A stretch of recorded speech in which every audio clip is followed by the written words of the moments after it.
boas-vindas à nossa última sessão. Têm dentro da vossa pasta o inquérito que vos tínhamos prometido logo desde o início. Portanto, se tiverem disponibilidade para preencher e para entregar no fim, agradeço. E serão depois contactados com um inquérito mais profundo.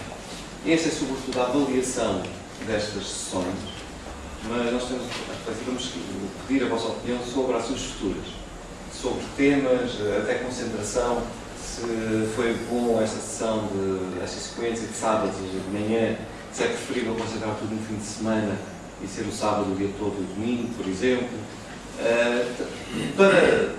Queremos saber como é que esta correu, o que é que vocês pensam, o que é que foi positivo e foi menos positivo, e sejam francos, porque nós também só podemos melhorar se nos apontarem as coisas que não correram bem.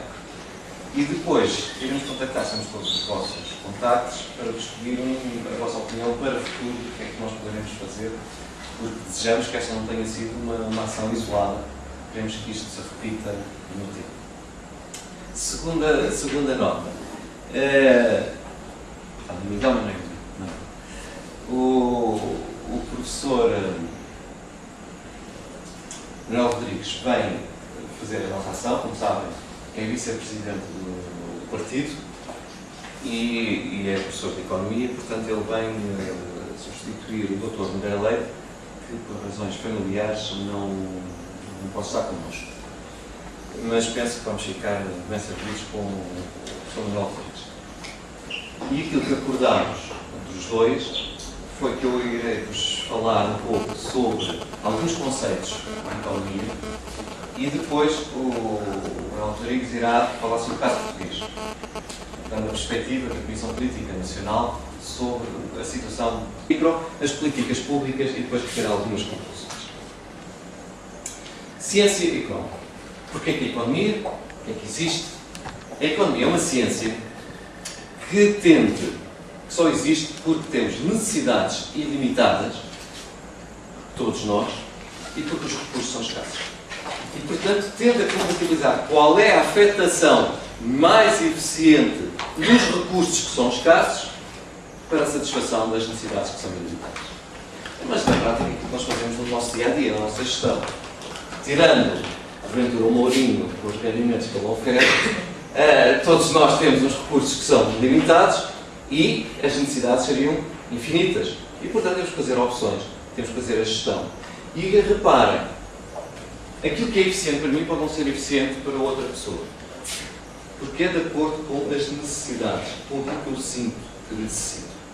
Há pessoas que sentem a necessidade de ter os telemóveis da última geração. Há outros que sentem a necessidade de comer em bons restaurantes. Há outros que sentem a necessidade de ter bons livros. Muito bem. Depende das necessidades de cada um, que é cada um valoriza. E a afetação eficiente desses tais recursos às suas necessidades de acordo com o seu critério, de acordo com aquilo que ele valoriza. Ora bem, ao longo do tempo, e aqui só para vos dar uma indicação de como é que isto evoluiu tudo, intervém para promover o emprego e promover o emprego tentando criar postos de trabalho, grandes projetos, grandes obras, criar postos de trabalho e empregar as pessoas para segurar a economia americana. E que depois isso propagou-se um pouco por toda a Europa desenvolvida, pelo mundo desenvolvido. Reparem que o Sul, em 1930, ainda era grande parte de colónias do Império Britânico e, portanto, ainda estamos a falar de poucos países independentes, do Império Português, da Bélgica, etc., das potências coloniais. Ora bem, essa chamamos a política de New Deal.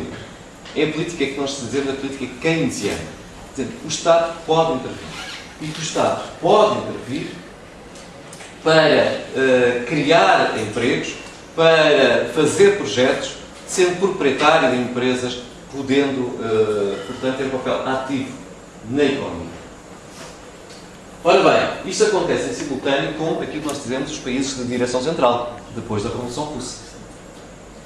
Depois da Revolução Russa, 1900, que no seu primeiro mandato opta pelas nacionalizações E no segundo mandato converteu-se a esta política, privatizando aquilo que no mandato anterior tinha nacionalizado.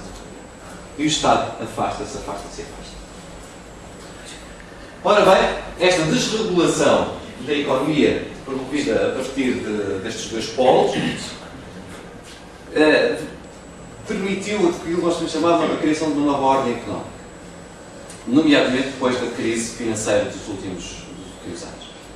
É que constata-se que, teoria dominante, como é óbvio, podemos encontrar extremos nos vários partidos políticos em que, à esquerda, acham que o Estado tem que intervir muito mais, porventura à direita, achando que o Estado deve sair por completo da economia. Mas o conceito cada vez mais dominante é, aliás, gosto da intervenção do Presidente Bush, ou para recentemente da Sra. Merkel, em que, se é verdade que o Estado não deve estar presente na economia, o Estado deve regular a economia.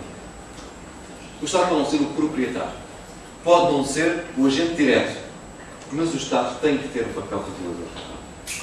Porque se o Estado, não podemos ter economia selvagem nem regressar ao século XIX, o liberalismo.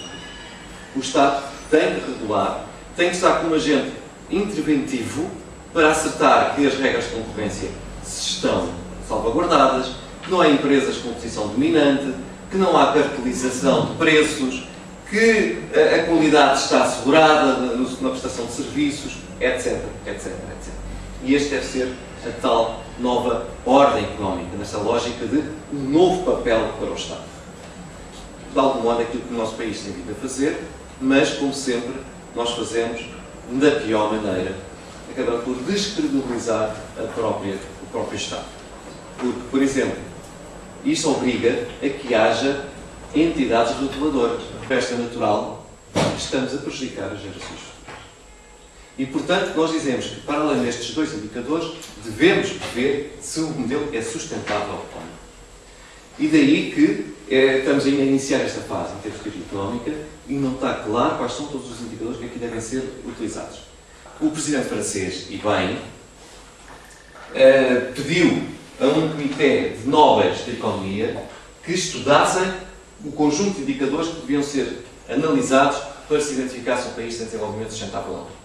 De modo a que isso seja consensualizado e que seja ao nível internacional aceito, para não ser só o caso do Estado português, ou do Estado francês, ou do Estado qualquer, a utilizar esse tipo de indicadores.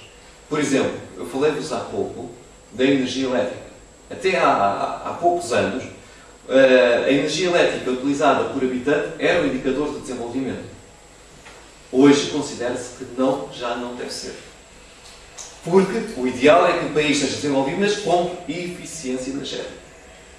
E, portanto, se as pessoas vão ao produtor do lado, porque está em concorrência perfeita, em princípio não há nenhum mercado que funcione bem assim. É verdade. Mercado em que haja N produtores, N consumidores, informação igual para todos, não há barreiras à entrada, não há barreiras à saída, qualquer um pode estabelecer, etc., não existe.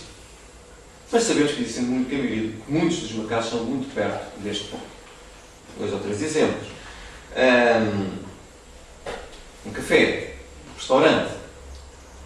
Nós podemos estar em concorrência perfeita neste sentido. Se o preço do café daqui for 2 euros, facilmente eu vou ao café do lado, onde pago 50 ou 60 cêntimos. Porque achamos que o produto é razoavelmente igual. E, portanto, eu opto pelo outro lado. É um mercado. O pão tem um preço mais ou menos estabilizado. E se aqui houver um sítio onde o pão seja muito mais caro, eu rapidamente vou para a padaria do lado. É um mercado que funciona relativamente em concorrência perfeita. Do outro lado temos um monopólio. Um único produtor. Esse único produtor fixa o preço. Determina as condições de venda. Quem quer, quem não quer, paciência. Temos 2 tipos de monopólios. Há monopólios legais, ou monopólios naturais, em que há uma única empresa a fornecer aquele bem. Nós podemos não gostar, mas paciência. Por exemplo, um monopólio de fornecimento da água, o cadaval. Há uma empresa que fornece. E a pessoa paga aquilo que nos cobram, quer prestemos, quer não. Pouco. Diz o Sr. Presidente, paga pouco. Mas há também um monopólio que decorre da fidelização dos